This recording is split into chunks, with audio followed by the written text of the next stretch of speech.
Olá pessoal, sejam muito bem-vindos para mais um programa e hoje vamos falar sobre batismo, baseado no livro Morte, uma questão de tempo, do Matheus Gabassi.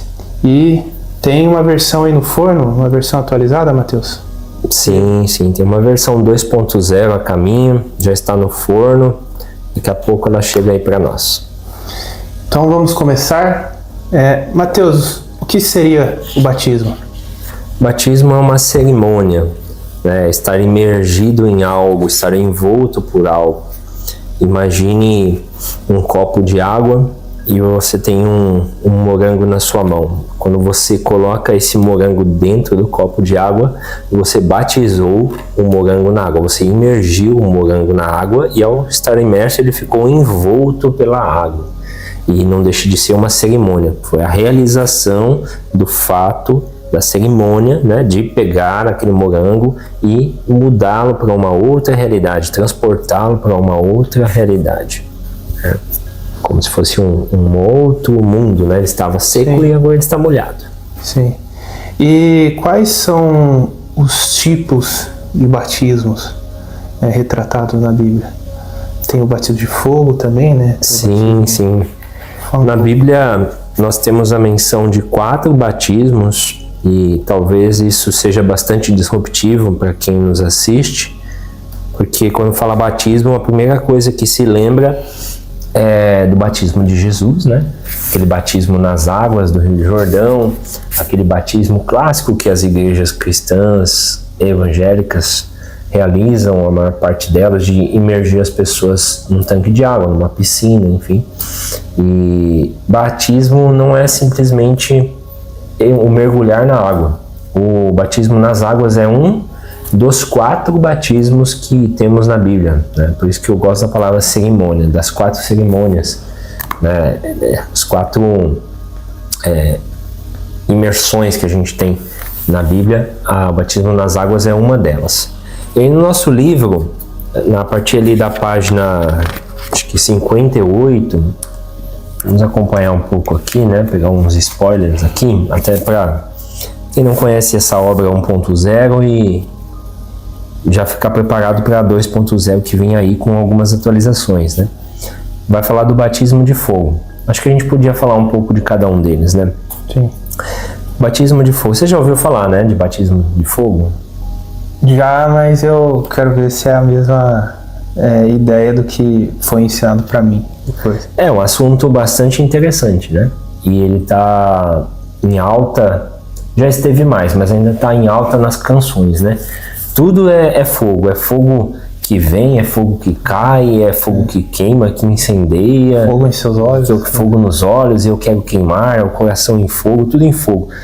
E o batismo em fogo, ele é interessante porque, na minha percepção, né, pelo menos da exegese que eu faço do texto, pouco tem a ver, na verdade, com o que o pessoal entende hoje como batismo de fogo. Uhum. Né?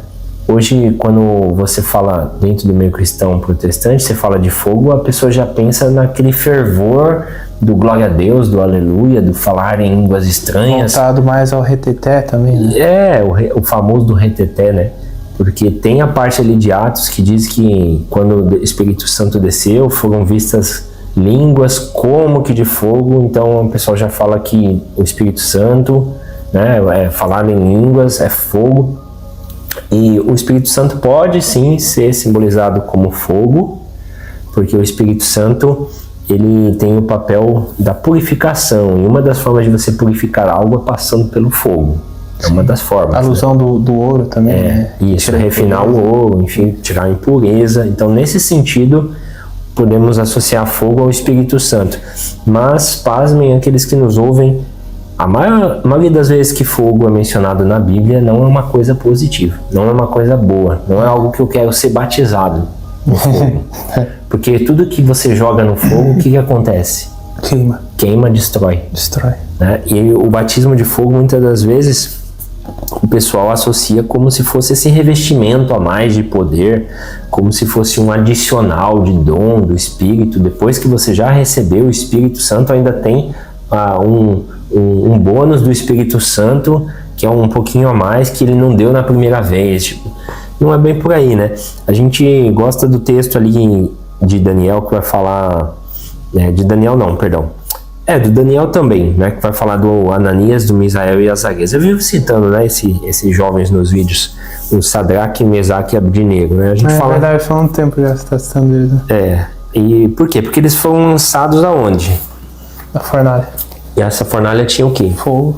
E qual que era o objetivo de jogar eles lá? Matar. Matar eles, certo? E era um fogo, assim, era muito quente, né? Se não me engano, a pessoa que tentou abrir a porta queimou a mão, uma coisa assim, não lembro. Sim. Então, se eles foram lançados lá para serem mortos pelo fogo, né? E aí apareceu um quarto homem nessa fornalha e os livrou, né? Desse fogo. Então, a função de Deus nessa história não estava associada ao fogo, mas estava associado em apagar o fogo. Sim. Olha como é contraditório, né? E o texto vai dizer que a fornalha foi aquecida 7 vezes mais, né? Será que tem alguma coisa a ver com um simbolismo, por exemplo, da igreja, que pode ser que passe 7 anos de perseguição e nós estaremos no meio desse fogo, só que Cristo estará nos livrando desse fogo e sairemos desses 7 vezes da fornalha, 7 anos, sairemos vitoriosos disso. O 7 você diria que tem algum significado também? É porque a fornalha foi aquecida 7 vezes. 7 vezes, sim. Certo? E a visão pós-tribulacionista diz que são 7 anos que a igreja vai passar de tribulação, perseguição, certo? Certo. E eles ficaram no fogo aquecido 7 vezes mais. E Cristo estava com eles, os guardou durante esse fogo 7 vezes aquecido. A igreja seria guardada durante os 7 anos. E assim como eles saíram protegidos ali e honrados, a igreja seria honrada depois também dos 7 anos. Porque é algo que a gente cita no livro. Mas para a gente não perder o fio da meada, veja só. A palavra diz, né, que os olhos do Senhor são como fogo. Por que os olhos do Senhor são como fogo? Porque ele vem com grande ira para destruir aqueles que estão destruindo a terra, certo? A gente tem ali no livro de Isaías 13:9, eis que vem o dia do Senhor, horrendo, com furor e ira ardente, para pôr a terra em assolação e dela destruir os pecadores. Então, o fogo é o quê? É Deus irado. O fogo é a ira ardente de Deus contra toda a injustiça, contra todo o pecado, né, para trazer assolação. Aí a gente tem em Sofonias, capítulo 1:18, vou ler o texto aqui, que está citado no livro. Nem a sua prata, nem seu ouro os poderá livrar do dia da indignação do Senhor. Mas pelo fogo do seu zelo, toda esta terra será consumida. Então o fogo de Deus é para quê? Para consumir a terra, porque certamente fará de todos os moradores da terra uma destruição total e apressada. Então a gente já citou 2 textos aqui, mais o paralelo dos 3 jovens, Ananias, Misael e Azarias, que mostra que essa imersão no fogo é algo destrutivo, não é algo de purificação. Na maior parte dos conceitos da Bíblia, o fogo está representado pela ira de Deus que vai vir sobre aqueles que praticam a iniquidade, que vem para destruir. A segunda vinda de Cristo é para a glorificação daqueles que guardaram a sua coroa, daqueles que foram selados pelo Espírito Santo de Deus, que foram salvos, né, trazer essa premiação do corpo glorificado. Mas para os que não, aqueles que se oporam ao Espírito Santo de Deus, né, que se rebelaram contra Cristo, foram desobedientes e viveram a vida ao seu bel prazer, não tiveram nenhuma renúncia, não tiveram nenhum esforço de praticar o bem, de reconhecimento também do Filho, né, Yeshua HaMashiach. Ele vem na segunda vinda para trazer destruição para essa galera. Então os olhos do Senhor são como chamas de fogo, né? Os seus olhos são lindos como chamas de fogo. Não, o olho dele chama de fogo não é um olhinho amável, não. É um olho muito irado, bravo e para destruir os pecadores. E aí o gatilho que a gente tem que entender, né, é que os olhos do Senhor, vindo na segunda vinda como chamas de fogo, só vai ser bonito para aqueles que conseguirem se manter de pé diante do Cordeiro. Porque do contrário vão ser olhos temíveis, vão ser olhos assoladores, né? A gente tem em 2 Pedro 3:7, mas os céus e a terra que agora existem pela mesma palavra se reservam como tesouro e se guardam para o fogo até o dia do juízo. Então fogo igual a juízo e da perdição dos homens ímpios, e o juízo igual a perdição dos homens ímpios. Então o fogo é igual ao juízo e o juízo é igual à perdição dos homens ímpios. Então logo a perdição é igual ao juízo e o juízo é igual ao fogo. E aí você ainda tem ali: mas o dia do Senhor virá como ladrão de noite, no qual os céus passarão com grande estrondo, né? Agora eu estou lendo 10, 2 Pedro 3:10. E os elementos ardendo. O que arde? É o fogo. Se desfarão. O fogo faz o quê? As coisas virar cinza, certo? Até a destruição de Sodoma e de Gomorra foi o quê? Foi uma bola, um meteoro de fogo que caiu e queimou toda a cidade. E a mulher virou, a esposa de Ló virou estátua de sal, não é porque ela virou que nem a Medusa que olhava para a Medusa e petrificava. Não tem nada a ver. Não podemos trazer esse sincretismo religioso, mitológico, né, greco-romano. O que acontece é uma expressão de linguagem, que ela virou uma estátua de sal, significa que o coração dela ficou em Sodoma e ela quis voltar para pegar alguma coisa, ou ela não acelerou o passo para sair de lá e o fogo chegou até ela e ela virou cinza. Ela foi destruída, porque ela ainda que ficou amarrada ainda naquele passado, não queria sair de Sodoma. E aí a destruição de Sodoma chegou a ela e ela virou uma estátua de sal, que é uma expressão de linguagem para dizer que ela virou, né? que o fogo consumiu ela, ela virou só cinza. Tá? Então o fogo é sempre destruição, quase sempre. E aí em Hebreus vai dizer, né? Eu terminei de ler o versículo, né? Ardendo se desfarão e a terra e as obras que nela há se queimarão. Né? Então, porque o nosso Deus é um fogo consumidor. Hebreus 12:29. Né? O que mais a gente tem para dizer sobre fogo? Tem tanta coisa. Né? Até o próprio... aí que já é um outro assunto sobre a questão do inferno, né? Do vale de Rinom, do filho de Rinom ali, né?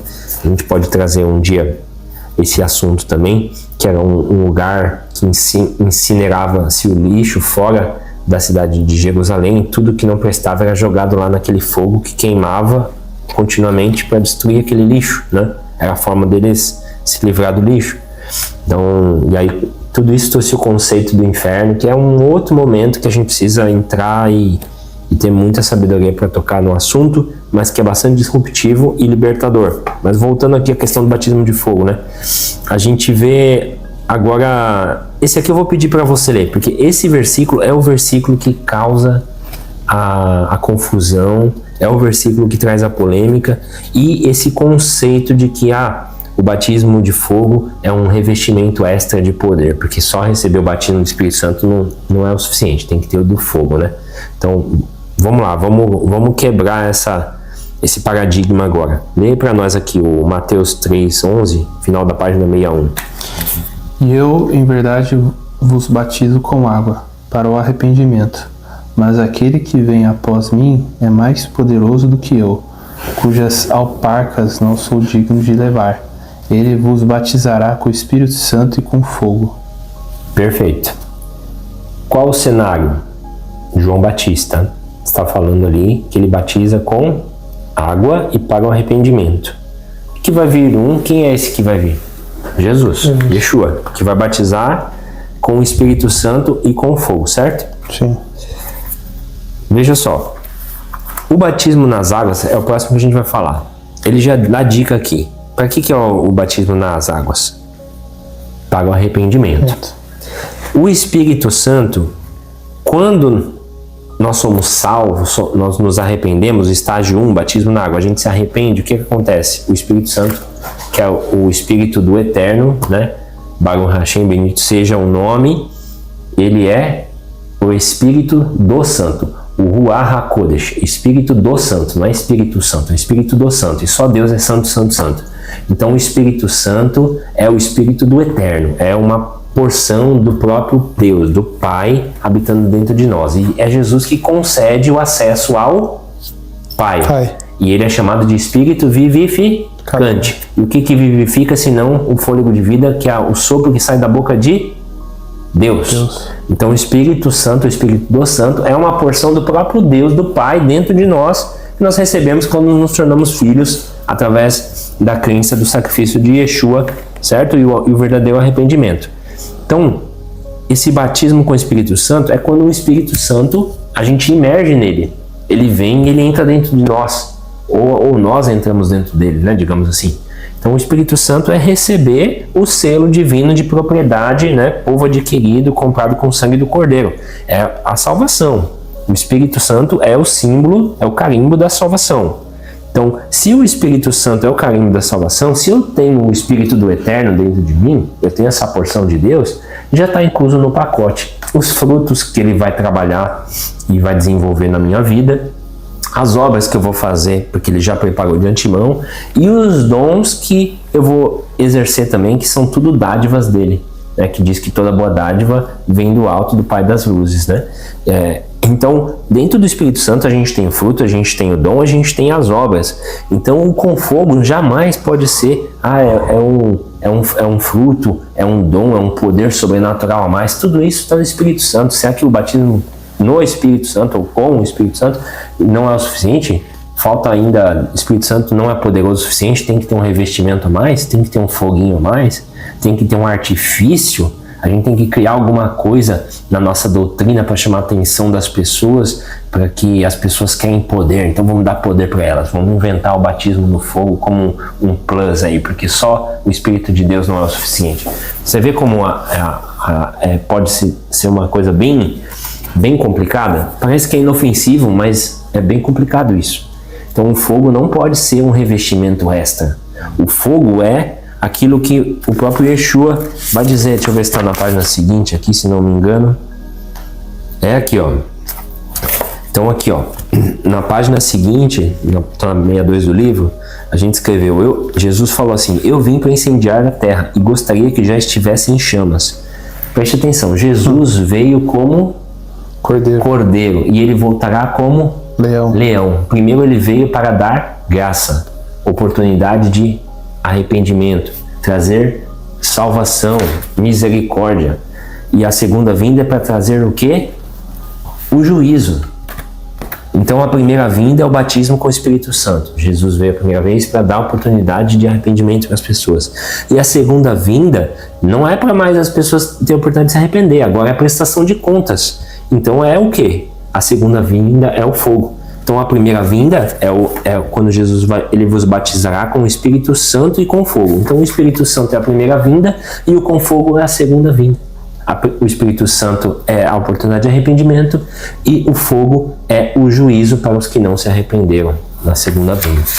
Tá? Então quando a gente faz a exegese do texto, não mistificando a coisa, né? Não trazendo o mundo das nossas alegorias, mas todo um contexto bíblico desde o Gênesis até o Apocalipse, você vê a coerência do termo na Bíblia, a coerência do batismo do Espírito Santo e com fogo, com a primeira vinda e a segunda vinda, e a própria profecia de Isaías, quando ele abriu para ler lá em Isaías no templo, ele leu que ele veio anunciar as boas novas, trazer cura para os enfermos, né? Libertar e tal, várias coisas boas. E a segunda parte do juízo ele não leu. E aí o pessoal ficou bravo com ele e quiseram matar ele. Ele teve que sair corrido, fugido da sinagoga. Quando Cristo teve essa oportunidade de ler na sinagoga. Por quê? Porque ele não cumpriu ainda a segunda parte da profecia, que ele vai vir com cetro de ferro para julgar as nações. Então, quando você conecta os pontos, você vê que transformar esse aqui, batizar com o Espírito Santo e com fogo, transformar esse fogo com revestimento extra de poder, tu tá menosprezando o Espírito do Eterno, o Espírito de Deus, dizendo que ele não é o suficiente, precisa ter alguma coisinha a mais. E esse com fogo a gente não pode associar também a porção dobrada, porque Deus sempre tem uma a mais, porque o que tinha em Elias, né, Deus deu uma porção dobrada para Eliseu. Era uma porção do Espírito de Deus que estava sobre a vida dele. Não era algo a mais além do que a porção do Espírito de Deus. Não foi duas porções que ele deu. Foi uma porção só que Deus deu para Eliseu. Só que a porção que ele deu para Eliseu era dobrada do que ele tinha dado para Elias. E não foi dois atos de poder, de unção. vou ungir você uma vez, agora vou ungir você uma segunda vez, com uma porção extra. Então esse conceito desse adicional não existe. Nós somos batizados no Espírito Santo, ou seja, recebemos o Espírito de Deus dentro de nós, e o aperfeiçoamento, aquele que começou a boa obra é fiel para cumpri-la até o fim. Esse aperfeiçoamento, esse trabalhar do Espírito, moldando quem nós somos, nos conformando à imagem e semelhança do Filho do seu amor, né, até nos tornarmos a estatura do varão perfeito, o Yeshua HaMashiach, o caráter perfeito, o pai no sentido, né, de muitos filhos na vida, mas como homem, como professor, como trabalhador, em tudo ele foi perfeito. Então, esse aperfeiçoamento do Espírito Santo na nossa vida não é algo a mais, é o trabalhar de Deus, é Deus crescendo em nós, não é uma porção essa que Deus nos dá, é quando essa plantinha, que é a semente do Evangelho, ela começa a germinar, ela vai crescendo dentro de nós, né? Fala que tem o conceito do rio também, que vai fluir uma fonte de água viva a jorrar para a vida eterna. Então a fonte, ela começa pequenininha, daqui a pouco ela vira um riacho, daqui a pouco ela vira um rio, depois ela vira um Amazonas. Então é isso. Então o Espírito Santo de Deus vai ganhando proporções, crescendo dentro de nós, né? Então o fogo jamais pode ser associado a um revestimento extra de poder ou de qualquer outra coisa, né? Aqui, a gente escreve: o batismo de fogo não diz respeito a se alegrar no Espírito Santo, mas a punição divina contra os pecadores na segunda vinda. Tá? Então, acho que o batismo de fogo já está legal. Vamos partir agora para falar de batismo nas águas, né? Isso. Eu ainda vou citar aqui o texto, né? A gente leu Mateus. Qual que foi aqui? 3:11. Sim, 3:11. João Batista está falando: eu em verdade vos batizo com água para o arrependimento. Então o texto é categórico. Batismo nas águas é para o quê? Arrependimento. Para o arrependimento. Então a água, o que a água é? O que é a função da água? Limpar, certo? Purificar, limpar. E o que é o arrependimento? É aquilo que é necessário para Deus perdoar o nosso pecado. Deus não vai perdoar o pecado que não é confessado, não é deixado. Então a necessidade de que haja arrependimento. A escritura, o cerne da escritura toda é arrependei-vos. Do começo ao fim é uma chamada para o arrependimento. Tá? Então a água é um símbolo do arrependimento. Se você se batizar nas águas, mas você não se arrepender, o máximo que tu vai pegar é um resfriado. Entendeu? Então é um símbolo. O poder não está na água. O poder não estava no tanque de Siloé. O poder estava no ungido e não no tanque. O poder está em quem você crê e não na música e não no vaso que é usado por Deus. Não é o pastor, não é o pregador, não é o cantor, a cantora, não é a igreja A, B ou C. A questão é o Mashiach, né? O cordeiro que tira o pecado do mundo. Você tem que se arrepender e crer nele. Então o poder não está na água, o poder está no arrependimento. A água é um símbolo, tá? A água é um símbolo. E Jesus foi batizado nas águas. E jamais o que eu estou dizendo aqui é para incentivar a não batizar mais nas águas. Jamais. Não é isso que eu estou falando. O que eu estou falando é que Jesus, Mateus 3, do 13 ao 15. Então veio Jesus da Galileia ter com João junto do Jordão, para ser batizado por ele. Mas João opunha-se-lhe dizendo, ele quis resistir a Jesus para não fazer isso, né? Eu careço de ser batizado por ti, e vens tu a mim? Ou seja, João falava para Jesus: eu que preciso ser batizado por ti, eu vou te batizar? Jesus, porém, respondendo, disse: deixa por agora, porque assim nos convém cumprir toda a justiça. Então ele o permitiu. Então a lição que Jesus nos trouxe ao se batizar é que é necessário que todo homem se arrependa. Então o ladrão da cruz não teve tempo de mergulhar nas águas. Todos os profetas do Antigo Testamento não foram imergidos em água. Rei Davi, Salomão, não foi imerso em água, né? Juízes não foi imerso, Adão não foi imerso, Abraão, Jacó, Isaac, Moisés, nenhum deles foi imerso em água. Eu não estou falando que há um problema em batizar nas águas, mas todos eles andavam em humildade, em arrependimento, em submissão ao Eterno. Então a água é um símbolo do arrependimento. Só mergulhar na água sem arrependimento não salva ninguém, porque senão é só uma cerimônia, um ritual. Não pode ser um ritual, tem que ser uma expressão física de algo que aconteceu no espiritual. Você manifesta do lado de fora aquilo que aconteceu do lado de dentro. Tá? Então, o batismo nas águas é uma simbologia do verdadeiro arrependimento. A gente não se batiza para se arrepender, para ser perdoado. A gente se batiza porque nos arrependemos e fomos perdoados. É uma maneira de uma confissão pública de algo que aconteceu já do lado de dentro, né? Porque a nossa mente já foi transformada, tá? E aí você tem ali, né? Jesus, ele vai falar sobre, ele é batizado, né? E mais adiante a gente tem ainda a questão da água, tem a questão do Nicodemos, né? Que o pessoal vai falar, mas Jesus falou que tem que nascer da água e do Espírito. Então vamos juntar aqui os textos. Agora eu estou na página 65, tá? Do livro. Jesus disse, né? Aquele que não nascer da água e do Espírito não pode entrar no reino de Deus. Mencionando o livro de João 3, 5. Jesus estava conversando com um fariseu importante, um doutor da lei, um mestre, né, que era o Nicodemos, e ele falou para ele, olha Nicodemos, você precisa nascer da água e do Espírito. É como se Yeshua tivesse dito, aquele que não se arrepender e não receber um novo Espírito, ou seja, o Espírito Santo, não pode entrar no reino de Deus.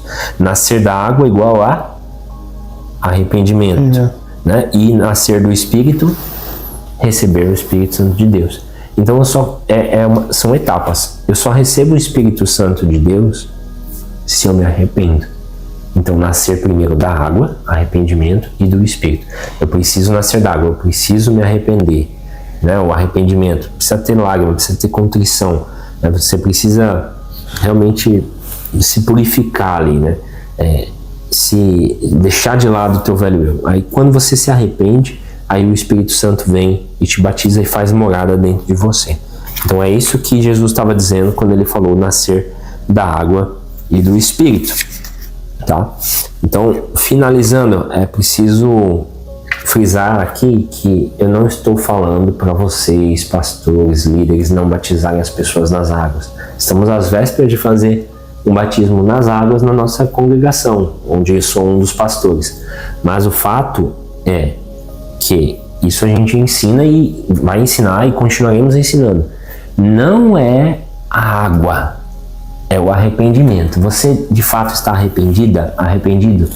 Você quer tornar isso público? Então a gente vai fazer isso como uma cerimônia, um gesto, um símbolo do teu arrependimento. Você vai mostrar publicamente que de fato você quer mudar de vida, que você se arrependeu e você está declarando no mundo físico e no espiritual que você está aberto para receber o Espírito Santo de Deus na sua vida. É isso. Continuem batizando as pessoas na água. É uma cerimônia muito bonita, é uma coisa boa. Muitas vezes marca a vida da pessoa, né? E às vezes as pessoas ao sair das águas recebem um dom, são curadas, são libertas, saem em lágrimas. Existe um mover espiritual nisso? Existe, mas não é a água que está ali que faz a mágica. Na verdade, o Evangelho não é mágica, é metanoia, é transformação da mente.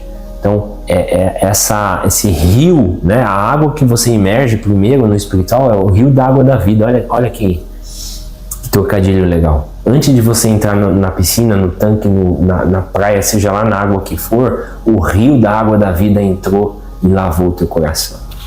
E aí você manifesta isso exteriormente. Então, continuemos batizando as pessoas nas águas. Se a tua igreja faz uma confissão de fé, eu não preciso nem falar que tem tudo a ver também com o que eu falei aqui. Que não é a água, não é nenhuma substância, mas não é nenhuma substância, é o insubstituível. Né? Quando o insubstituível vem para dentro de ti, né? Isso que importa, não a substância que você vai usar depois na cerimônia, no ritual, no processo ali da religião para demonstrar. Pode ser nas águas, pode ser na piscina, pode ser no rio, pode ser onde que for, ou pode ser uma confissão de fé em público. Por isso que a gente não batiza a criança, porque a criança recém-nascida, ela vai se arrepender do quê? É isso que eu ia falar sobre o batismo de criança. O que você achava? Não, pode falar. Era só isso sobre batismo de criança. A criança vai se arrepender do quê? É até bonito, né? Legal. O que eu acho legal é você fazer uma oferta a Deus da criança, né? No sentido de, Senhor, essa criança, essa vida, né, pertence a Ti, que ela cresça com sabedoria, cheia de graça, de entendimento da Tua palavra, obediente aos seus pais, que ela cresça com saúde. Nós consagramos, separamos a vida dessa criança para o louvor da Sua glória. Isso é muito legal, é bonito de fazer. Agora, batizar a criança, né, jogar uma aguinha na testa dela ou qualquer outra coisa assim, no termo mesmo literal do batismo, não faz sentido, porque a criança não tem do que se arrepender, e batismo nas águas é arrependimento, está escrito no texto. Batizava nas águas para arrependimento, era um símbolo você se arrependeu? Então vamos aqui. Era isso que acontecia, era isso, é um símbolo do arrependimento. E Jesus vai falar, nascer da água e do Espírito. Primeiro eu me arrependo, depois o Espírito Santo vem e faz morada dentro de mim. Essa porção de Deus vem fazer morada dentro de mim, tá? E o que mais nós temos aí? Foi o fogo. A gente falou do fogo, da água, do Espírito. Batismo com o Espírito. Do Espírito meio que por tabela, né? A gente acabou já falando, né, que o batismo do Espírito Santo é o novo nascimento, né? É quando essa porção do Eterno, né? O Espírito do Santo. O Ruach HaKodesh é o Espírito do Santo. E Deus é o Santo. Então não é uma terceira pessoa, mas é o próprio Pai. Jesus fala, né? E eu e o Pai viremos e faremos morada em ti. Se não me engano é João 15 ou algum final do 14 ou 15 por ali, ele vai falar sobre isso, né? Então o Consolador é o que? É a presença de Deus dentro de nós que traz o consolo para nossa alma, tá? Tem um termo no português que é usado quando você personifica as coisas para dar significado. Eu esqueci agora, mas ali é uma simbologia, uma personificação, né? Para você explicar algo que não é explicável naturalmente. Então, o Consolador é o Espírito de Deus dentro de você. Essa porção do Eterno, é o Pai e o Filho, né? Que depois ele vai concluir. Por isso que você não pode pegar nenhum capítulo sozinho. Você tem que pegar o livro todo, você tem que pegar o Novo Testamento todo, conectar contigo, pegar toda a Bíblia. Aí sim você tem realmente, posso falar, poxa, não tá dentro do contexto. Porque a Bíblia, ela nem sempre é simples, nem sempre ela é clara, mas ela não é contraditória. Se você está achando em contradição, então vai buscar mais fonte, vai buscar a referência no Antigo Testamento, vai buscar referência. Paulo escreveu um negócio aqui que Pedro está falando diferente. Não existe isso. O que existe é texto fora de contexto, tá? Desde de Abraão, Isaac, lá, Jacó, Moisés, né? Desde de Adão, né? Tá tudo interligado, né? Foi dito que viria na semente da mulher que esmagaria a cabeça da serpente. Quem é esse cara? É o Yeshua HaMashiach, né? E no final dos tempos, né? Quando todo o mal, toda a malignidade, todo pecado, toda injúria foi exterminada do cosmos, né? Do mundo, criação, e não só nosso planeta, mas da existência, é o capítulo final desse Yeshua profetizado lá, que viria para esmagar a cabeça da serpente, concluindo 100% a obra. Então, as coisas estão em andamento e nada sai do controle do Eterno. O plano está em vigor e a todo vapor. Tá? Sim. E batismo seria um só? Se eu me batizar uma vez, eu não posso me batizar de novo, né? O das águas, sim, né? Não, na verdade, todos eles é uma vez só. Você passou pelaquela experiência. Sim, mas daí assim, a pessoa foi batizada como criança, dela teve esse entendimento. Ah, não, esse batismo de criança, não, tem que se batizar de novo. Desculpa o meu jeito incisivo de falar, Né? Se você tiver esse entendimento, né? Não estou querendo ofender ninguém, religião de ninguém, mas se você entende que quando você tinha 10 meses de idade, 11 meses de idade, você não tinha condição de se arrepender dos seus pecados, então tu tem que se batizar. É uma questão de lógica. Eu não tenho muita memória de quando eu tinha 11 meses, né? 9 meses na barriga da mãe, né? Mais 2 meses, essa é a conta que eu tô fazendo, né? O recém-nascido, né? Ou pega ali, já saiu da barriga da mãe. Então, o primeiro mês, 1 mês de vida, 2 meses de vida, eu não tenho muita memória dos meus atos. Então, eu acho que eu precisaria me batizar para me arrepender dos meus pecados. Sim. Mas uma vez que batizou nas águas também, não precisa ficar mergulhando toda hora, né? Porque a gente entende que é um símbolo, né? Eu caí, eu me desviei, eu quero voltar, preciso me batizar de novo. Não precisa se batizar de novo. Senão degenera, ridiculariza o ato também, né? E aí o poder tá no ato, não tá no espírito, né? Não tá no arrependimento, né? No que acontece na nossa mente, né? Sim. Vira uma liturgia, vira uma cerimônia ritualística ali. Vira uma obra, né? Vira uma salvação por obra, né? Sim, e o batismo pelo Espírito Santo ele estaria diretamente relacionado ao dom de línguas? Não, o batismo com o Espírito Santo, o dom de línguas é um dom. E o dom você pode receber assim que o Espírito Santo, né, o Espírito do Eterno, faz morada em você. Você pode receber um dom, ou daqui 5 anos, esse Espírito Santo de Deus já está dentro de você, ele te dá um outro dom, aí daqui 10 anos ele te dá mais um outro dom. Então não podemos atrelar falar línguas estranhas com o batismo do Espírito Santo. O manifestar as línguas pode acontecer durante o batismo das águas, pode acontecer assim que a pessoa, aquele gesto público, né? Quem quer aceitar Jesus, tal.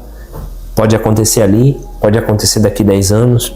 Isso não significa que a pessoa começou a falar em línguas agora, então ela foi batizada com o Espírito Santo. Não, negativo.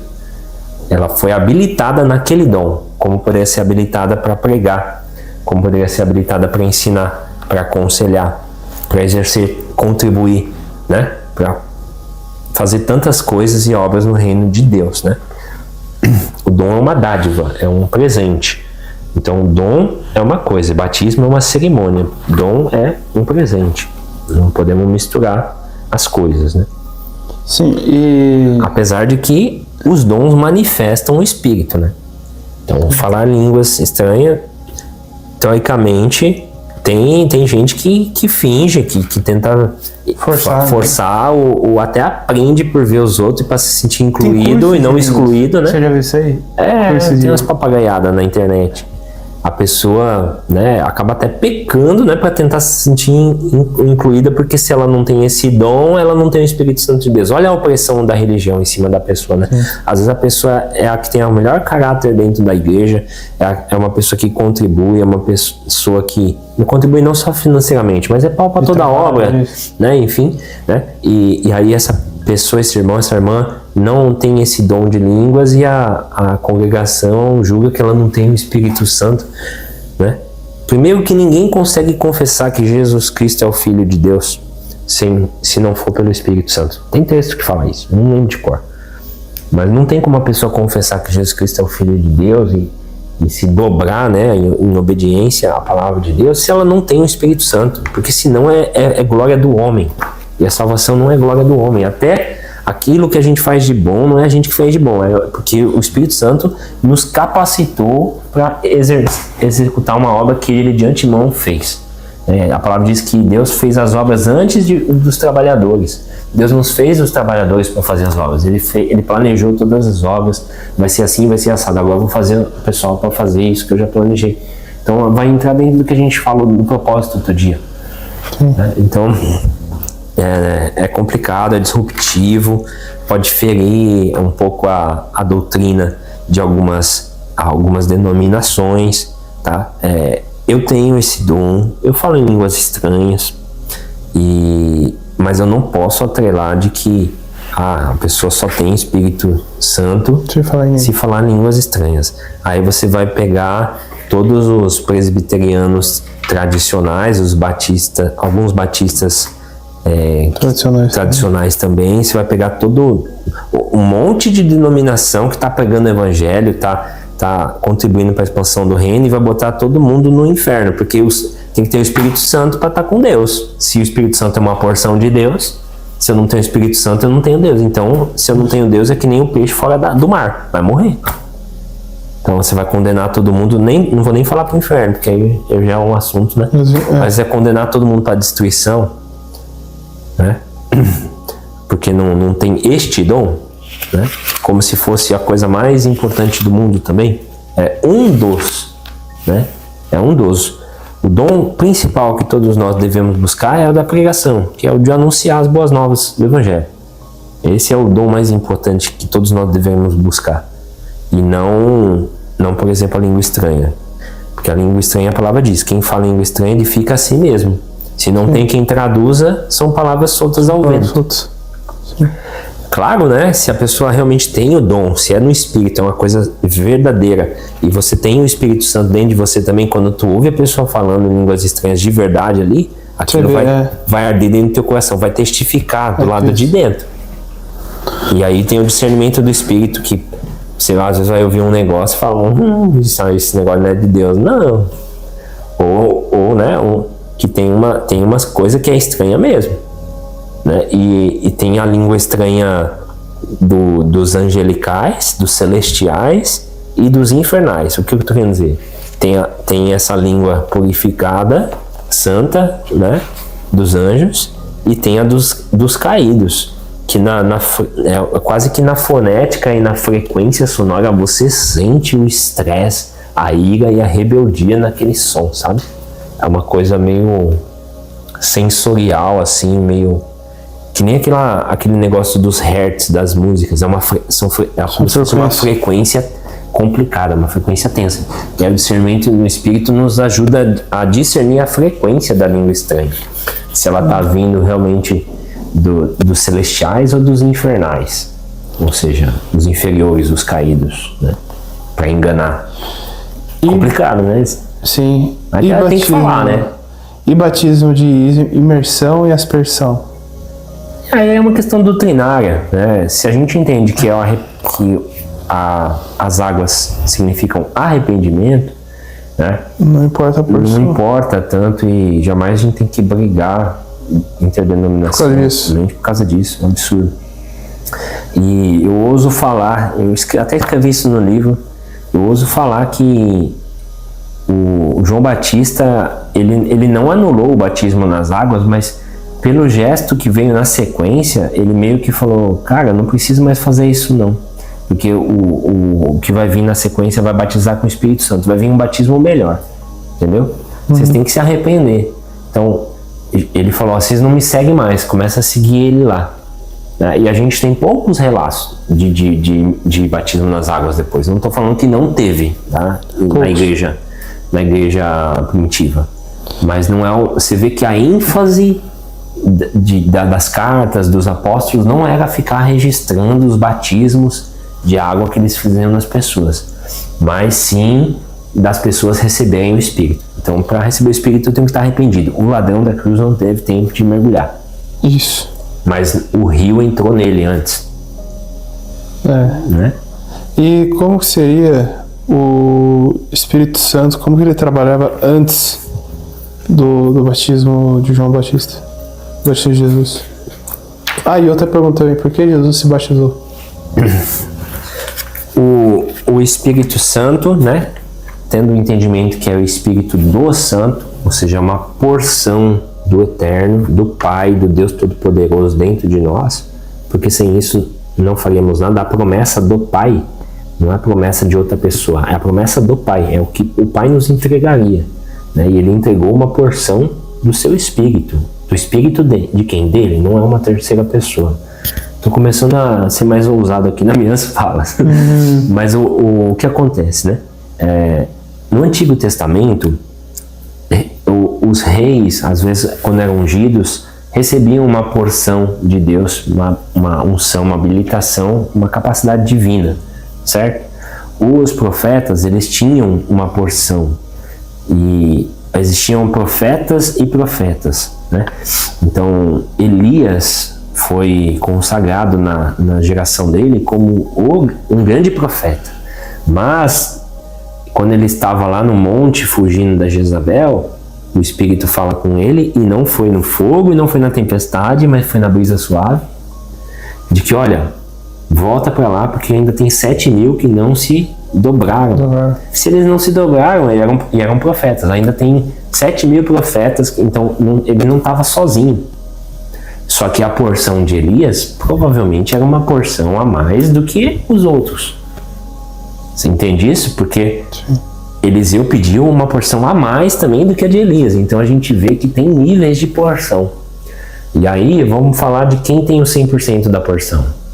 Deus. Jesus, Yeshua, o Filho Eterno. Certo? Ele tem o 100% da porção. E ele é aquele que concede essa porção do Pai. Ele repartiu entre nós como igreja. Aqueles que vão sendo chamados, incluídos na família dos filhos de Deus, né? E a outra pergunta, não sei se essa ajudou a trazer uma clareza. Porque Jesus batizou e... porque ele precisava cumprir toda a lei, né? Se Jesus não se despisse da sua glória e ele vencesse só realmente porque ele era Deus, não teria tanto mérito. Mas quando ele se despiu da glória, ele venceu o império das trevas, o reino deste mundo, né? Como homem. Isso que é a glória do negócio. Ele renunciou mesmo como homem. Ele sentiu vontade, desejo de fazer coisa errada, tentação, né? Suou sangue, entendeu? Sentiu dor, deu dor de cabeça, dor de barriga, foi caluniado, né? Apanhou, né? Aconteceu de tudo. Então, assim, ele venceu como homem. E como homem, para vencer, ele tinha que ser obediente à palavra de Deus. Então ele precisava fazer aquilo para nos ensinar, nos deixar o caminho. Ele é o caminho, a verdade e a vida. Que o caminho é o caminho do arrependimento. Sim. Então o batismo era um símbolo, de Jesus deixando ali o símbolo. Ó, vocês têm que se arrepender.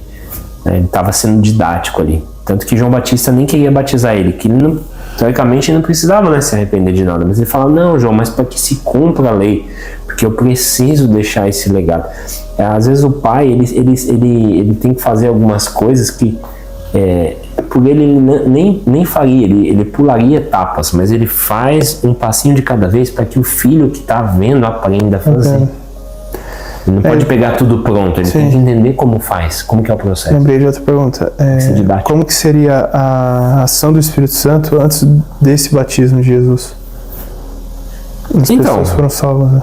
Joel 2 vai falar, no final dos tempos eu derramarei o meu espírito, né? Quem está falando Deus vai falar que vai derramar o espírito dele. Então, de novo, não é uma terceira pessoa. Derramarei o meu espírito sobre toda a carne. Se ele no final dos tempos, que é pós a vitória na cruz, para cá, ele derramaria sobre toda a carne, automaticamente ele está dizendo que não estava derramado sobre toda a carne até então. Então eram porções. E existia uma disputa e uma glória de quem de fato tinha a porção. Porque não é que nem hoje que muitos de nós temos da porção de Deus e somos usados na multiforme graça de Deus para fazer diversas obras e alcançar diversas pessoas. Que eu vou alcançar uma pessoa que você não vai alcançar. Você vai alcançar uma pessoa que nas minhas habilidades, na porção que eu tenho, talvez essa pessoa não fosse alcançada, né? Então eram porções. Então existia ali, por exemplo, na época ali quando tinha Saul, né? O último dos juízes, Samuel era o cara que tinha a porção. E aí tinha um favor, uma porção de Deus sobre a vida do rei Saul. Só que aí chega um momento que foi tirado, certo? Isso. E aí Samuel vai lá e unge Davi, que recebeu uma outra porção. Então não era para todo mundo, não era a qualquer hora, né? Hoje a gente tem uma presença e uma manifestação de Deus muito maior do que antigamente. A gente pensa, mas abriu o Mar Vermelho, isso, mas a gente tem que entender que de um capítulo para o outro são anos. de um livro para o outro são centenas, às vezes, de anos. A gente estamos falando de 6.000 anos de história ali, né? Então, as coisas não aconteciam assim, não era todo dia milagre aqui, milagre lá, milagre aqui, milagre lá. Existem intervalos de tempo. E o período interbíblico, né, que ali, quando fecha a última página ali de, acho que é Malaquias, até Mateus, foram 400 anos que a gente não tem nenhum relato de nada de sobrenatural, de Deus falando. Porque hoje em dia as Bíblias não tem essa parte branca, né? Antes tinha uma parte branca, essa parte branca queria... É o período do silêncio ali, entendeu? Então, assim, existia uma periodicidade, não era toda hora para todo mundo. Só que através do que Cristo, por isso que ele é o primeiro Adão, né? É carne, e o segundo é espírito vivificante, porque é um espírito que concede vida. Então, Cristo, né, é aquele que nos leva ao Pai, ele é o caminho a chegar ao Pai. Então, Cristo nos dá o Pai, e o Pai é o Espírito do Santo em nós, o Espírito Santo em nós. Hoje a gente tem muito mais do que antigamente, só que hoje tem, como também tem talvez muito mais, e muito mais pessoas, está mais diluído talvez. Não tem aquela coisa concentrada tudo num camarada só, que vai abrir um mar vermelho e tal. Mas quantas vidas são alcançadas através de uma pregação de um pastor na internet? De um pastor não, de um cristão. De um cristão, né? Não importa se é pastor. Não importa. De um cristão na internet, né? Quantas vidas são alcançadas através de um empresário cristão que faz um trabalho social, né? Às vezes no anonimato. Às vezes tem coisas maravilhosas acontecendo. Talvez os maiores milagres, as coisas mais grandiosas de Deus, ele fica só no anonimato. Porque a pessoa tem tanto de Deus, porque uma característica de Deus é que ele some. Ele está em tudo, em todo lugar, ele se torna invisível. Então esse desejo de sair de cena e só deixar as pessoas ser abençoadas é divino. Então, talvez as pessoas mais cheias do Espírito Santo sejam as menos midiáticas, né? Não sei, só um ponto de vista, né? Porque ninguém jamais viu a Deus, né? Só que em contrapartida, né, a criação aguarda com expectativa a manifestação dos filhos de Deus, né? Então a gente tem que se manifestar, mas a glória tem que ser sempre para Ele. Sim, e teria mais algum outro batismo para falar? Tem sim. Como que a gente não falou ainda? Tem aqui, ó. Esses três, eles são feitos de uma vez? Ou tem tipo assim, quando eu sou batizado pelo... Não, são momentos. São etapas, né? São etapas. Eu vou trazer a ordem cronológica deles. Mas no indivíduo, batismo nas águas, que é um símbolo do arrependimento. Porque primeiro eu preciso me arrepender, para depois eu receber o Espírito de Deus, o Espírito Santo. Então primeiro das águas, depois do Espírito Santo.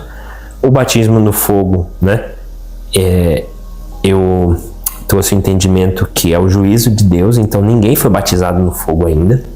Espero que você não seja, eu também não quero ser, né? Porque o fogo vai vir para destruir, né? A impiedade, os que estão destruindo a terra, né? No final dos tempos, na verdade, tem 1/5, tá? Eu estava deixando para o final, mas no final dos tempos tem 1/5, porque são duas coisas: ou você vai receber o fogo da ira divina, ou você vai receber o corpo glorificado. Então, no capítulo final, eu não quero o fogo, eu quero o corpo glorificado, porque o corpo glorificável é incorruptível, então ele resiste ao fogo de Deus, porque ele faz parte da mesma essência de Deus. Você só se aproxima do sol se você tiver a mesma substância que o sol, senão você morre fulminado. Então o corpo glorificado é um corpo cheio de Deus, então ele não é fulminado por Deus, porque quando Deus se revelar, tudo que for obra de Isaías 64, trapo de imundícia, vai queimar. As nossas obras de trapo de imundícia vai queimar, o pecado vai queimar, e só vai ficar de pé quem receber o corpo glorificado, que tem a mesma substância do Pai, que tem essa porção de Deus que Cristo nos deu acesso. Então a cronologia: arrependimento, água, Espírito Santo, fogo é juízo no final, ou o corpo glorificado, que seria o 5º, e aí tem esse terceiro aí, que é terceiro? Peraí. 4. Água, fogo, Espírito Santo. Espírito Santo. Isso. O quarto, não. E aí eu falei do corpo glorificado como se fosse o quinto, tem o quarto, né? Esse quarto é Marcos 10, 38. Mas Jesus lhe disse: não sabeis o que pedis. Podeis vós beber o cálice que eu bebo? E ser batizados com o batismo com que eu sou batizado? Ali, 2 discípulos estavam perguntando para Jesus ali quem era o maior, estavam disputando para ver os discípulos quem ia sentar do lado dele no trono. Acho que é Tiago e João, né, que são chamados depois de filho do trovão, se não me engano. Que eles vieram com essa conversa aí, que eles queriam sentar do lado do trono de Cristo quando ele reinasse e tal. Aí Jesus: mas vocês não sabem o que vocês estão falando. Vocês não sabem o que pedis. Podeis vós beber do cálice que eu bebo e ser batizados com o batismo com que eu sou batizado? Que aqui é o batismo de sangue. É o batismo de sangue. Batismo de sangue. Da água, do Espírito Santo, de sangue, do fogo e do corpo glorificado. De glória, podemos dizer, né? Para não ficar mais bonito. Sim.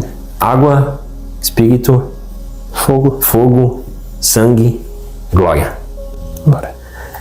Então, o de sangue, só Jesus foi batizado. Só ele foi para a cruz. Só ele pôde ser participar daquela cerimônia de expiação, né? De ter o corpo imolado e o sangue aspergido ali sobre a terra, né? Conforme Jesus sangrava, a terra ia sendo batizada, o sangue de Cristo ia aspergindo a terra, ia trazendo cura, a promessa de cura e de libertação para a terra. Olha que louco isso. Então, o primeiro batismo seria a conversão. Por isso que a gente tem que falar: Senhor, cobre-nos com teu sangue. Sangue. Entendeu? E o que é cobrir? Lembra? Estar envolto, estar imerso. Então, o batismo de sangue, só Cristo teve condição de fazer. Sim. Ele fala aqui, né? Vocês podem beber do cálice que eu bebo? Só ele conseguiu suportar a ira, né? De Deus. E a cruz, na verdade, não é que na verdade, parafraseando aqui, trazendo uma alegoria, é como se fosse uma esponja. A cruz, né? Quando você coloca uma esponja em alguma coisa, primeiro ela vai reter o líquido, né?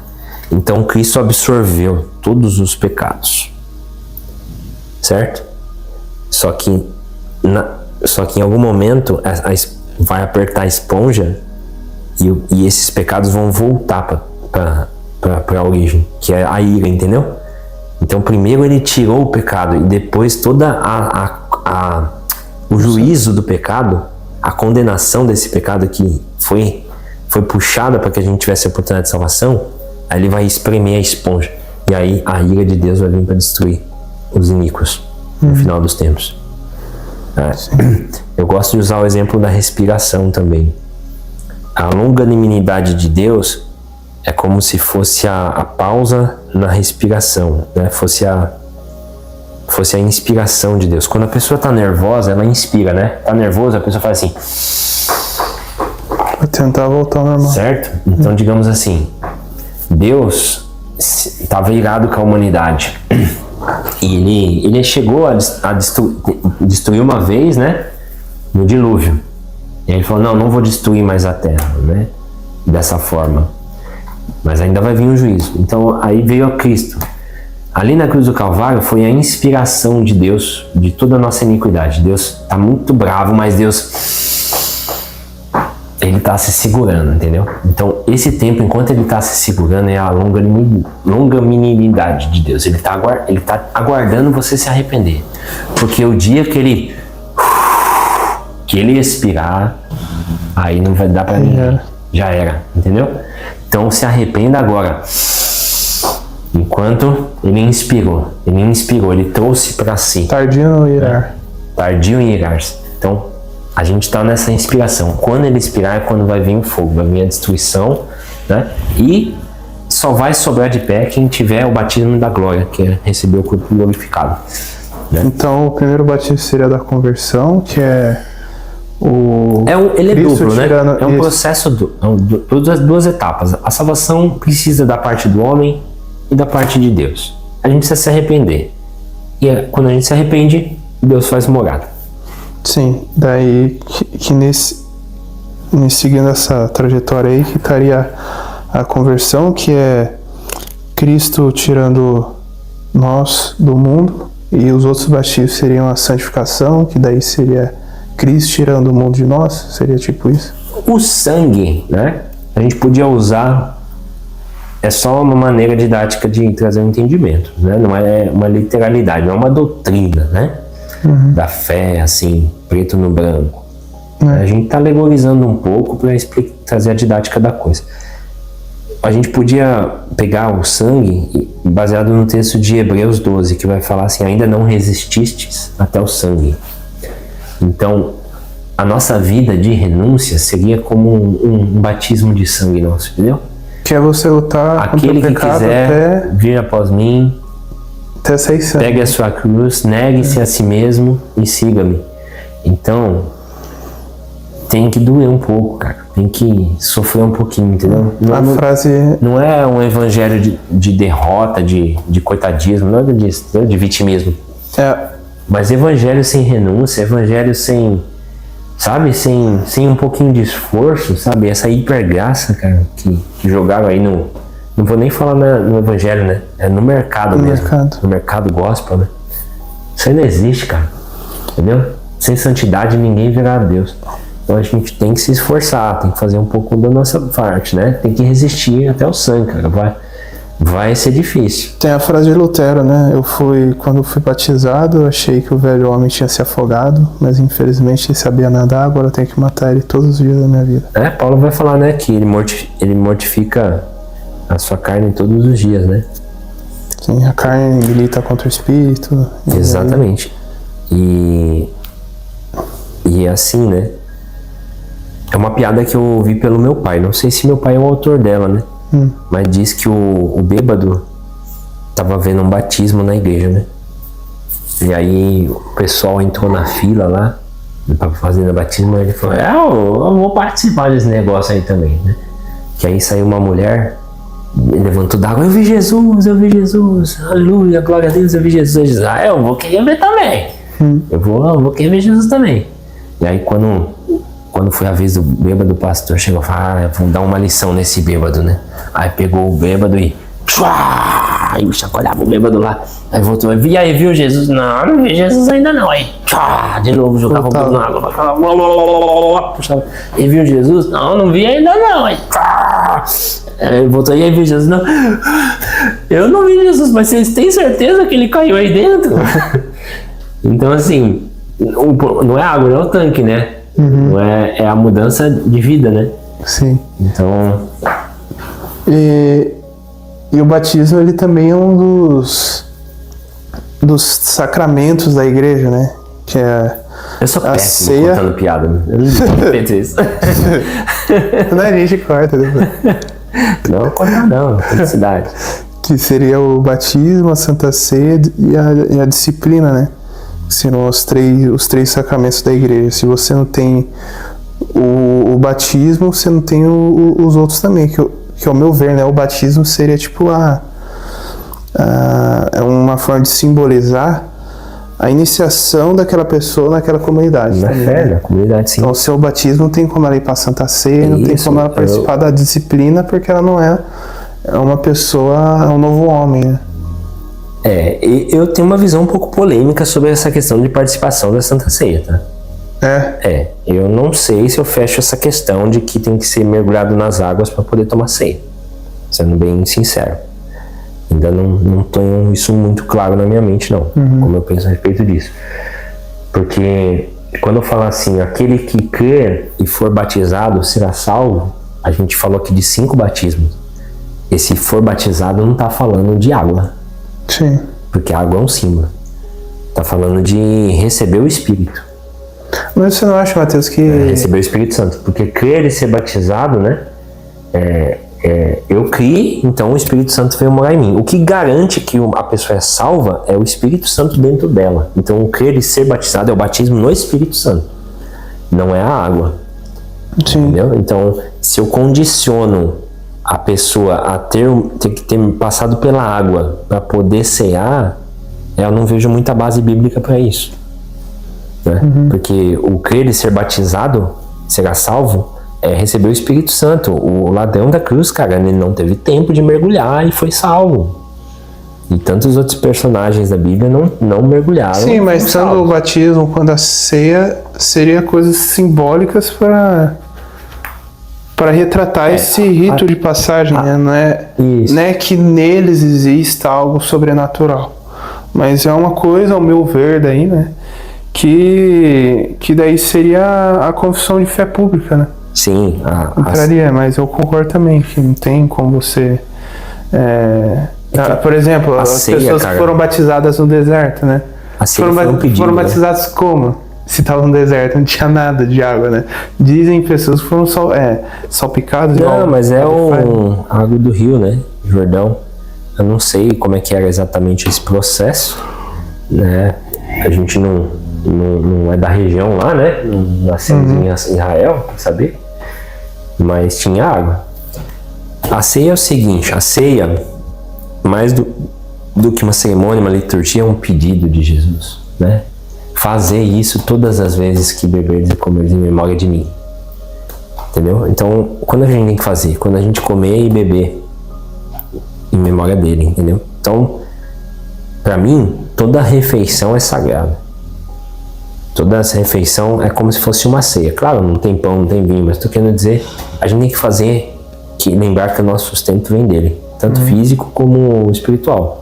Então a gente tem que agradecer sempre pelo alimento, agradecer pela vida, né?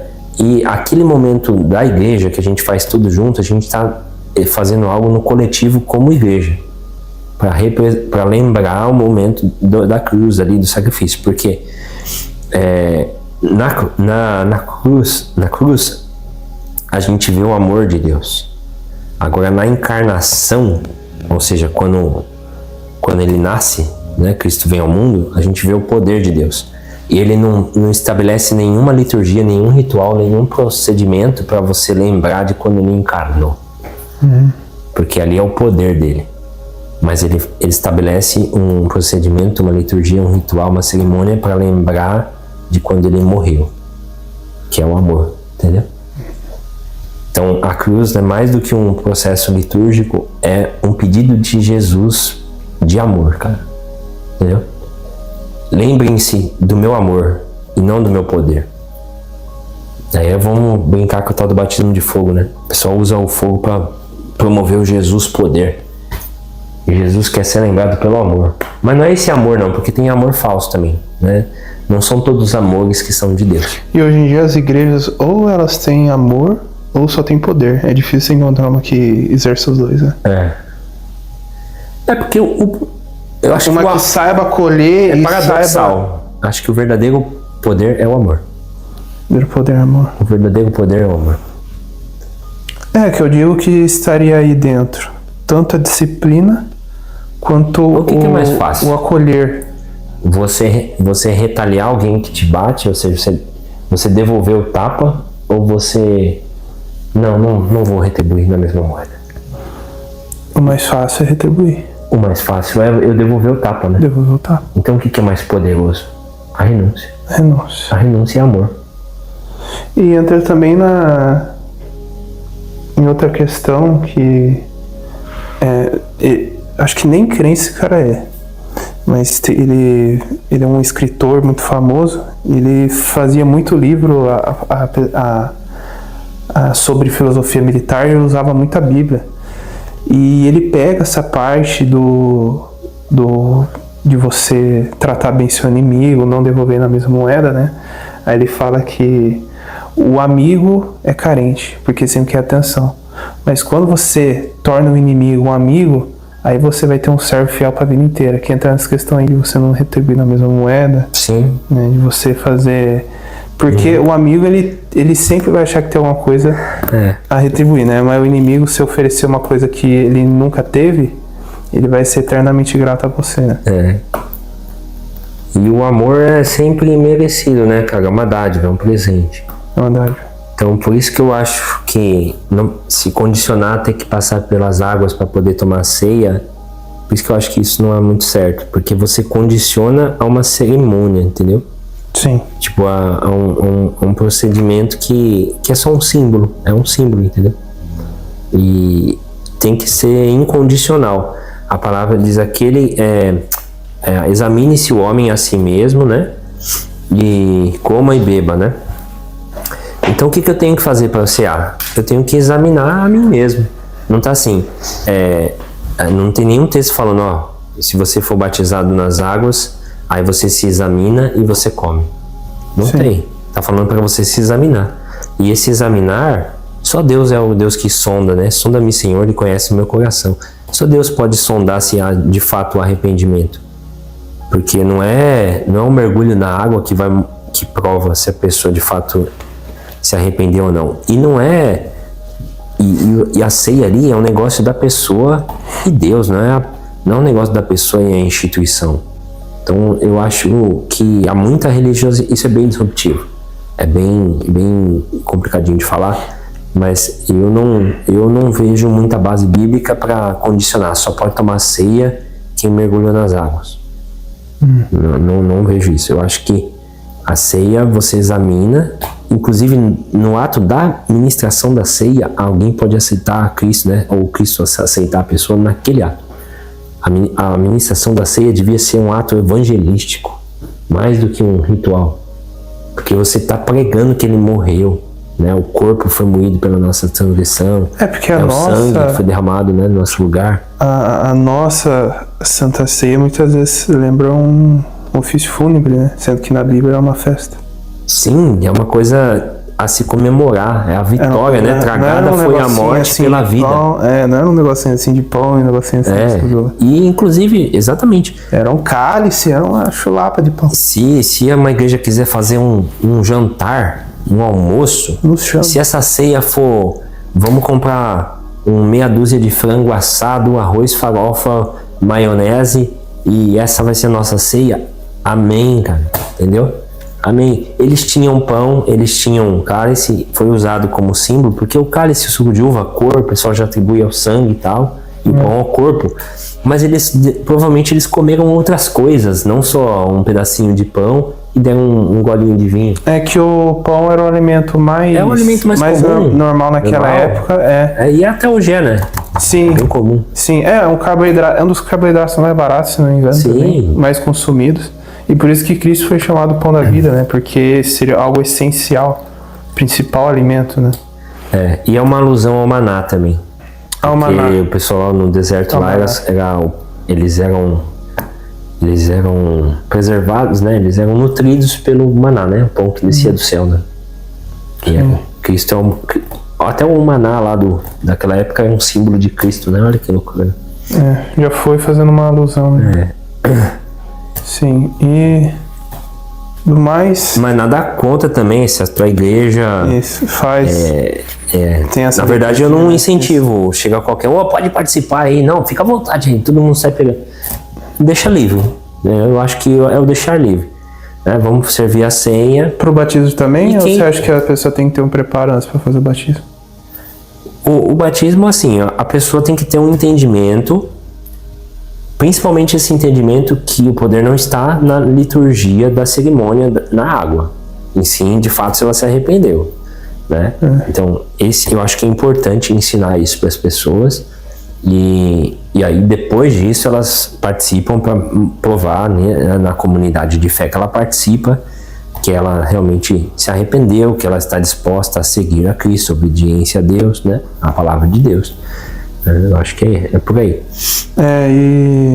E óbvio que vai ter o emocional também, porque é uma coisa bonita, né? Uma coisa linda. Você se preparar, Eu não tive, porque eu fui batizado quando era criança. Não, nós vamos batizar, nós não, né? Vamos exercer essa função de batismo por esses dias lá na igreja, né? Eu tô super animado, eu quero que o máximo de pessoas... Quanto mais pessoas a gente conseguir batizar, mergulhar na água, é uma festa, é uma alegria, entendeu? Não tô falando que não tem que fazer. Mas você tá falando que o foco não esteja nisso, né? Só que o foco não é a água, cara. é essa frasezinha nossa aí que parece uma piada e pode até soar uma afronta, mas não é uma afronta, é um confronto. É para você refletir, não é para te ofender. Se a pessoa mergulhar na água sem arrependimento, o máximo que ela vai pegar é um resfriado. Entendeu? Ela não vai sair de lá cheia do Espírito Santo. Só vai sair da água cheia do Espírito Santo se ela entrou na água arrependida, porque a água já está dentro do coração dela. Né? O rio de água da viva, a fonte de água viva que vai jorrar para a vida eterna, já nasceu dentro dela, né? Então é isso. Se do contrário, nada adianta. É que nem o fazer batismo da criança que a gente falou. A criança não tem o que se arrepender, né? Se torna só mais um ritual. Se não tem um entendimento do arrependimento, é só mais um ritual, né? E o avivamento, né? A gente também prega um pouco, tem falado um pouco sobre isso. Não existe avivamento sem arrependimento. Em massa, né? Arrependimento em massa. Então, chorem os sacerdotes ao pé do altar. A gente precisa rever, sim, um monte de coisa. Não é uma questão de atualizar a Bíblia, mas atualizar a nossa mente, o nosso coração com a Bíblia, né? Eu usei meu livro aqui, né?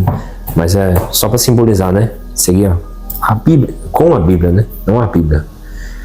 E esse com a Bíblia, às vezes, é entender mais profundo algumas coisas da Bíblia, né? E colocar dentro do contexto ali e ensinar as pessoas do jeito certo.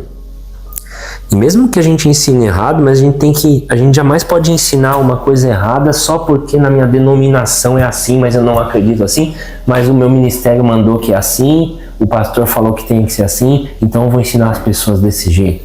Cara, isso é uma hipocrisia e Deus vai cobrar, entendeu? Agora, o que você faz, faça de pureza de coração. Eu não vou pregar uma mensagem que eu não acredito, jamais. Para obedecer dito de homem que a denominação falou, né? E aí a gente chega a uns cúmulos de denominações que proíbem os membros e os líderes e os pastores se vincularem, tomarem um café, terem comunhão com outras denominações, porque tem que ser só pode ter relacionamento com o pessoal da nossa convenção. Querido, o céu não é um loteamento. O céu não é um loteamento. Que a parte A é da Assembleia de Deus, a parte B é da Presbiteriana, a C dos Batistas, a D da comunidade a outra da comunidade B, falando da nossa região aqui, né, do sul do país. Não tem um cantinho especial para o Mevan, para Reviver, não tem um cantinho especial para Vidas para Cristo, para comunidade cristã e como não sei o que, para Quadrangular e para... Não existe CCD, né? Não tem essa de que um é irmão, outro é primo, entendeu?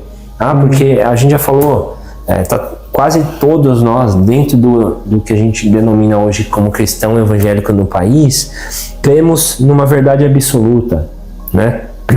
Deus amou o mundo de tal maneira que deu seu Filho. Então a gente acredita no Pai e a gente acredita no Filho, certo? A gente acredita que a salvação é através do que Cristo fez para remissão dos nossos pecados. A gente precisa se apegar nisso para que Deus nos salve, né? Essa é a essência. Quase todos temos a mesma visão. Se tem essa essência, o restante é supérfluo.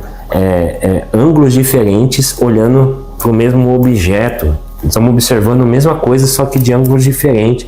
E aí você acha que só você está certo, porque você só está conseguindo enxergar um ângulo. Quem olha todos os ângulos, só Deus tem. Ele não vai nos julgar porque a gente entendeu tudo, né? Mas ele vai nos julgar, não entender. O que a gente praticou daquilo que a gente entende. Não é o que a gente sabe fazer, mas é o que a gente faz com o que a gente sabe. Que até uma soberba intelectual também, você quer só conhecimento e não passa nada para os outros, né? Aí você tá com uma nota de 100, não multiplica nada, e tem gente fazendo império aí com 15 reais. Do talento, né? Tantas coisas. Parábola do talento. Então, a gente precisa achar essa dracma perdida, resgatar a ovelha e trazer e ajudar esse filho pródigo a retornar, quando não somos nós o filho pródigo, e não ser o filho que está dentro da casa, mas está tá querendo exclusividade, não quer que o outro também tenha os mesmos benefícios ou acha que merece mais, entendeu? A gente precisa se arrepender, cara. O sistema, sempre vai ter um sistema, né? Toda igreja, querendo ou não, vai ter uma hierarquia, vai ter uma administração, vai ter uma parte, me permitam a palavra, negócio, né? Digamos assim, negócio no sentido de organização, né, tal, de estrutura. Mas o evangelho não é um negócio, né? O evangelho é pessoal, né? Acho que é Bob Sporge, alguma coisa assim. Eu comecei a ler um livro esse dia, né? Que é não é negócio, é pessoal, entendeu? A salvação é pessoal. A igreja é a noiva, né? A igreja não é uma prostituta que você paga, né, para ter uma intimidade, um relacionamento, né? E nós, como dispenseiros da palavra, e principalmente os líderes, pastores, pregadores, nós exercemos duas funções ao mesmo tempo que, por identidade, nós também somos a noiva. Por identidade nós somos a noiva, mas por função nós somos o amigo do noivo. E o amigo do noivo tem que preservar o coração da noiva para amar apenas o noivo. Nós não podemos deixar que a noiva se apaixone pelo amigo da noiva.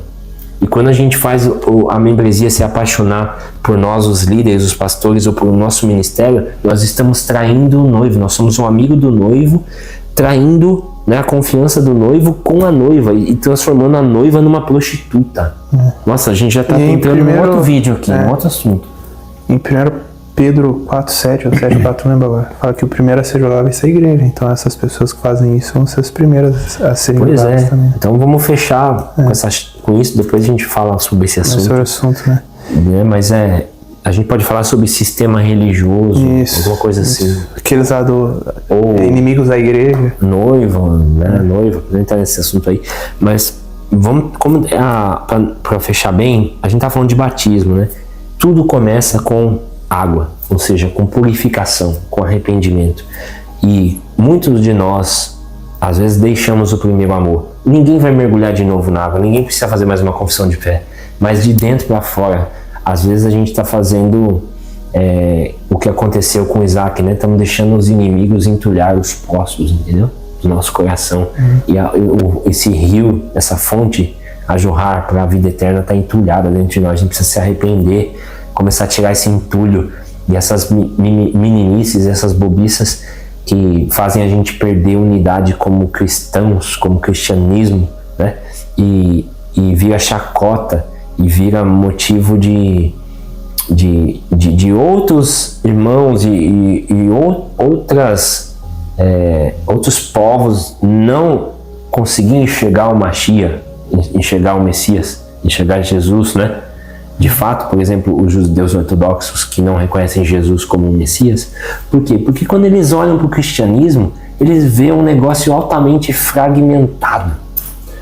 Não tem, cada um pensa de um jeito, eles vão falar mais uma religião politeísta, igual a todas as outras.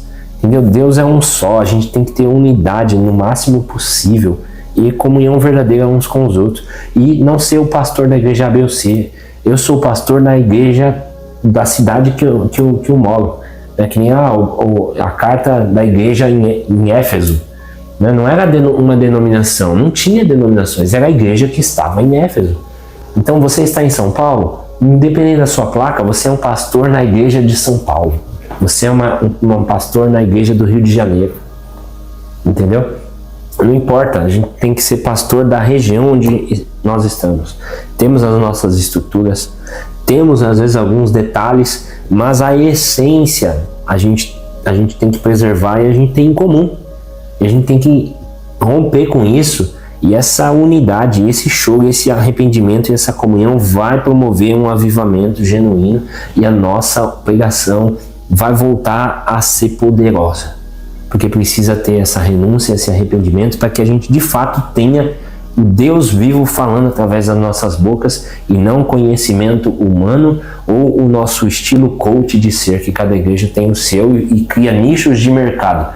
Eu sou do pessoal das drogas, então eu era ex-drogado, eu vou para aquela igreja. Eu tinha esse problema, eu vou para aquela outra. Eu gosto do surf, então eu vou para aquela outra igreja. Até as Bíblias. E as Bíblias, assim, né? Então, a gente precisa buscar isso de volta.